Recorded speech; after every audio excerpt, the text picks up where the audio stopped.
Joining us now is John Celigoy. Thank you very much for being here, president of CORE Aviation Services. So as we take a look at how this is unfolding rather rapidly, the CEO has been with Air Canada for nearly 2 decades and became CEO in 2021.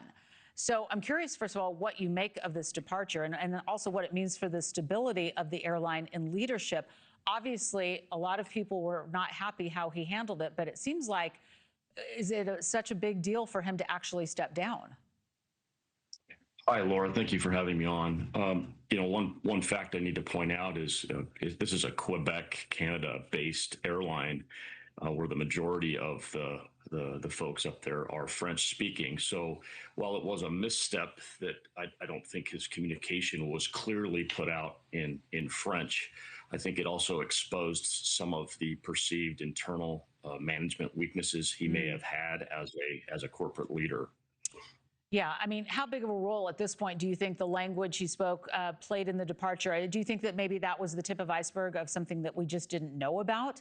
Because obviously what we're seeing here on our screens, I mean, I live in New York, I fly out of LaGuardia. This was absolutely devastating. It impacted so many people, the disruption, and of course, the loss of life, and the flight attendant that was ejected in a jump seat, which we still can't believe she survived and she's okay, and it's a miracle. But as we take a look at where we are with his resignation, I'm just wondering, what will come next for the airline?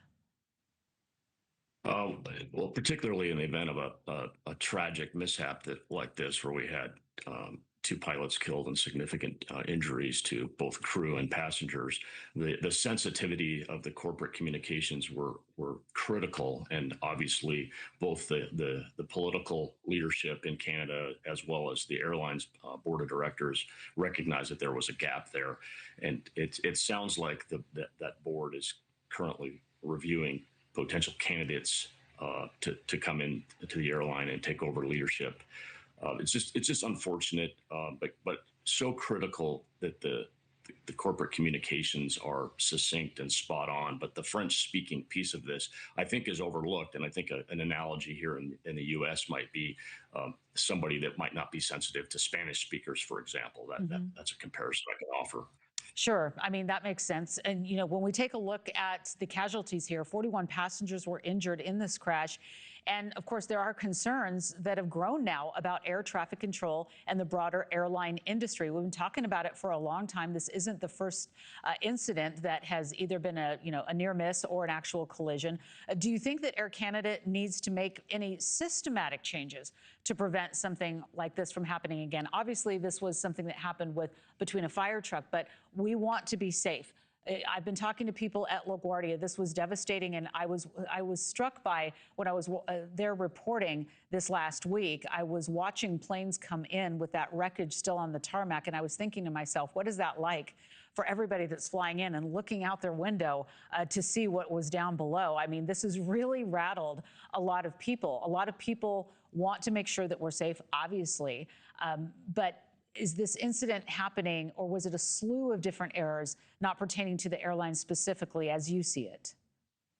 I think you're spot on. In any aircraft mishap, it's usually a chain of events that occur that line up, that create the end event that we saw. And in this case, you have human beings in the loop, both an air traffic control tower operator, as well as a fire truck operator, as well as multiple air crew piloting aircraft around LaGuardia that day. And it's just an unfortunate series of events that caused this tragic mishap. I don't think we can just point the finger at, for example, the tower controller. Sure. There were 4 or 5 incidents inside the accident itself that caused this mishap. I don't think we can just point the causal factor at the tower controller. Yeah, I'm glad you pointed that out, because we know the NTSB takes a very stringent look at all of this, and we're going to have to wait and see what that final report is. But important to note, as you said, it was a series of incidents that happened within the incident. So, John Celigoy, thank you very much for joining us and explaining it all. We appreciate it. Thank you, Laura. Thank you. And still ahead, Thank you for watching. Subscribe below and download our NewsNation app right now on your phone, and you will get fact-based, unbiased news for all Americans.